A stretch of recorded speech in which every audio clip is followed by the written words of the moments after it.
आपण पाहत आहात जनसंवाद लाईव्ह न्यूज, निपक्ष बातम्या, निस्वार्थ भूमिका. विजयात नम्रता तर पराभवात मोठेपणा. देशिंग जिल्हा परिषद गटाची चर्चा. तालुक्यातील देशिंग जिल्हा परिषद गटातील उमेदवारांनी राजकारण कसे असावे याचा एक आदर्शच जणू उमेदवारांना आणि कार्यकर्त्यांना घालून दिला. देशिंग जिल्हा परिषद गटातील पराभूत उमेदवार रागिनी पाटील यांनी विजयी उमेदवार सुजाता पाटील यांना घरी बोलावून त्यांचे अभिनंदन करत सत्कार देखील केला. निवडणुकीनंतर राग द्वेष बाजूला ठेवत सन्मान, संयम आणि माणुसकी देखील जपता येते याचे एक ज्वलंत उदाहरण रागिनी पाटील व त्यांच्या कुटुंबियांनी तालुक्यापुढे ठेवले. नुकत्याच तालुक्यातील जिल्हा परिषद व पंचायत समितीच्या निवडणुका पार पडल्या. या निवडणुका कार्यकर्त्यांनी आपल्या हातात घेतल्याचे तालुक्यात चित्र होते.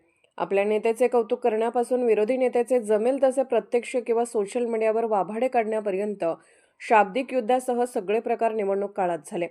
यातूनच कार्यकर्त्याचे वेगवेगळे गट निर्माण होतात. नात्यांचा विसर पडतो. निवडणुकीनंतर भविष्यात हे चित्र असेच राहते. यातूनच अनेक अनुचित घटना जन्म घेतात. याला अपवाद ठरतं. रागिनी पाटील व त्यांच्या कुटुंबियांनी सत्ता येते जाते, पण संस्कार आणि विचार कायम राहतात आणि याची जाणीव ठेवत एक वेगळा आदर्श तालुक्याला घालून दिला.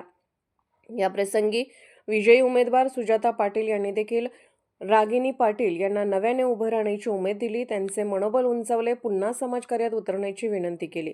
तसेच देशिंग जिल्हा परिषद गटाच्या सर्वांगीण विकासासाठी, गटातील जनतेच्या सेवेसाठी आवश्यक असणारे प्रयत्न एकत्र करू हा विश्वास सुजाता पाटील यांनी रागिनी पाटील यांच्या मनात दृढ केला. जनसंवाद लाईव्ह न्यूजसाठी मुख्य संपादक चंद्रकांत जगताप, कवठे महांकाळ. जनसंवाद लाईव्ह न्यूज चॅनलला लाईक करा, शेअर करा आणि सबस्क्राईब करा.